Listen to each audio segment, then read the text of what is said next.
Hey folks, Kay Moberly here. Wanted to post a quick instructional video on how to paint your brake calipers. Today we're going to use the G2 Brake Caliper Paint System to paint the calipers on this Corvette C6. A little bit about the painting system. It's an epoxy based paint. It's apparently got great reviews. One of the first steps you want to do prior to painting is to use the brake cleaner that comes with the G2 paint system set to clean these calipers real well. I spent probably 15-20 minutes on each caliper, really getting in there and scrubbing. They were pretty dirty. I just bought a 3-brush set. It's got a nylon brush, it's got a copper brush, and then a real hard steel brush. And I just went in basically reverse order to get in there, get all that gunk out. They look pretty good now. The reason you want to get those clean, or as clean as possible, is you really want that epoxy-based paint to cure on there as best as it can, especially under the high temperatures that these brake calipers undergo. Prevents flaking, prevents bubbling under those high temperatures. So now that these brakes are nice and clean, the next step is going to be to tape those areas you don't want paint to get on before starting to paint. Alright, so as you can see here, I've begun using painter's tape to cover up the areas that I don't want paint to get on. Now, I'm not finished yet, but some of the areas you want to ensure you have covered. Obviously, the rotors, there are some areas here that are rubberized that you want to cover up, especially back in this area here that you can see. So once I'm finished taping, we'll show you what I've covered up, and then we'll begin the paint process.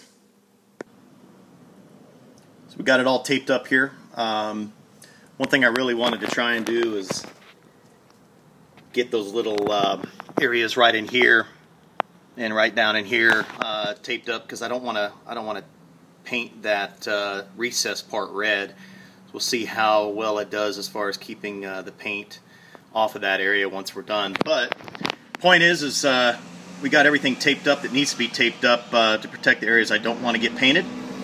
So now we're going to be using the G2 Brake Caliper Paint System here. This is the paint. It's just a little 4-ounce jar, and it's not even full. Mainly because we have to add the reactor to it. If I can get it in focus here, it's right here. That's just a 1/2 ounce bottle, basically, that gets put into the paint can. Gets mixed up real well, sits for a few minutes, and then that causes the epoxy reaction to occur. And then you got about 3 hours before it all sets up. So you got 3 hours to paint. What I'm going to do today, though, is I'm only painting the front calipers. So I'm going to take half of the 4-ounce paint can and put it into another container and only use half of the reactor. And then, mainly because I only have 2 jack stands and 1 floor jack, and then I'll do the rear calipers at a later date. So I'm going to do the mixing, and we'll get started with the painting.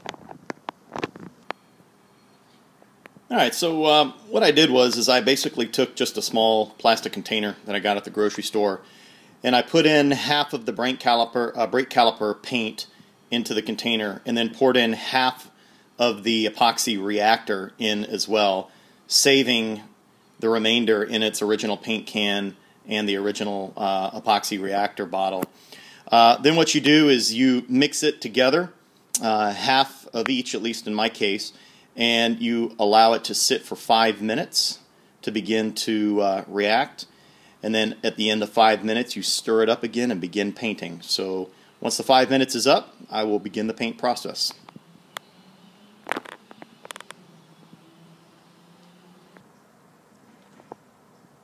Alright, well, we got the first coat put on. Waited about 15 minutes since putting that coat on. It says to wait a minimum of 15 minutes before trying to apply the second coat. I think the first coat went on actually pretty well, given the fact that the base surface was obviously dark, and putting on a paint of this color, some of that base surface is showing through, but I think after the second coat is on, it's gonna turn out real nice. One thing I did prior to painting, though, is I used a little bit of chapstick on my finger and ran it across the raised lettering for Corvette. I read a couple forums suggesting that once this paint dries, it's real easy to go in there and just wipe off the lettering, and the silver Corvette should pop out quite nicely once we're finished. So I'm going to go wait a few more minutes and then apply that second coat and show the results. Alright, well, I finished putting on 2 coats, and even though I certainly had enough paint for more and time, it looks like 2 coats was certainly sufficient to cover all of the bleed-through spots that I saw on the first coat. What I found really interesting was the paint is self-leveling, and so any little brush marks I had that I was a little concerned about, once it began drying and curing, those brush marks went away. So it turned out really nice. Anyway, so after 2 coats, I think I'm going to call it here. And looks like it takes about 24 hours to cure completely before I can put the wheels back on. So I'm just going to let her sit here for about 24 hours. So with that, I'll give you a little bit of an up-close look. Hopefully I can focus on here.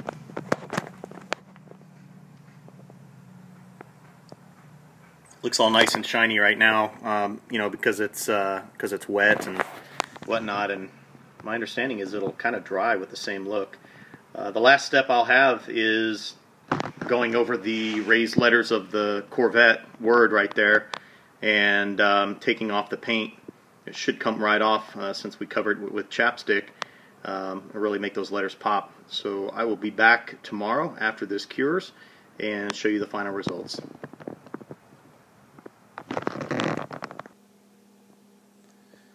Well, I couldn't quite wait till tomorrow.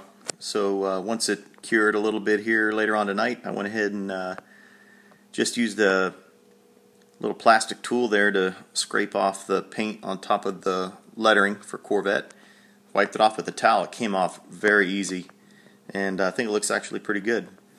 So anyhow, hope you enjoyed the video, and if you did, please like me or subscribe. And until the next time, K Moberly out.